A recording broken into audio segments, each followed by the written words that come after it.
Hi there, boys and girls. In this podcast, what we're going to talk about are different kinds of relationships amongst organisms in an ecosystem. There are three different types of relationships or interactions, actually, that we'll talk about. We're going to talk about symbiotic relationships, competition interactions, and we'll then discuss predator and prey relationships.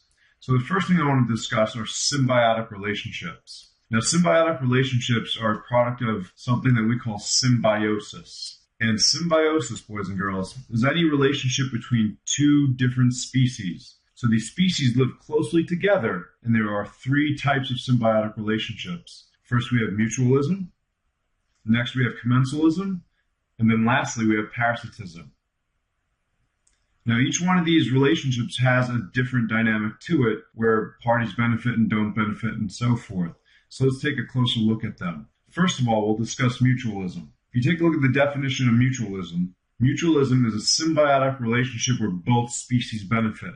Each member of this pair is going to get something out of this relationship. So that's why in the faces above it, you see them smiling really big because both parties are getting something out of it. And one example includes the bees and flowers.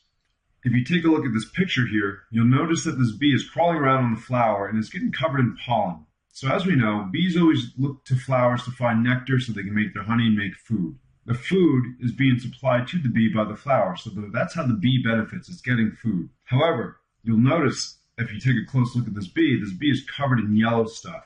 And this yellow stuff are tiny grains called pollen. And pollen actually contains male sex cells from the flower. So what will happen is after the bee leaves this flower, it'll leave covered in pollen and then land on a different flower. And when that bee lands on a different flower, the pollen grains will get knocked off the bee, fall into the new flower, and then help fertilize the eggs of that flower. So in this example, between the bees and the flowers, the bee gets food, and then the flower is able to reproduce. So that's how these two organisms both benefit from one another. And that's an example of mutualism. Now, a second kind of symbiotic relationship is called commensalism. The definition of commensalism is a symbiotic relationship where one species benefits and the other is unaffected. So this means that one of these organisms is going to get something out of this relationship. So that's why we have one picture smiling really big here. And the other organism is unaffected. It's neither harmed or helped at all. One example of this type of relationship is the shark and the remora.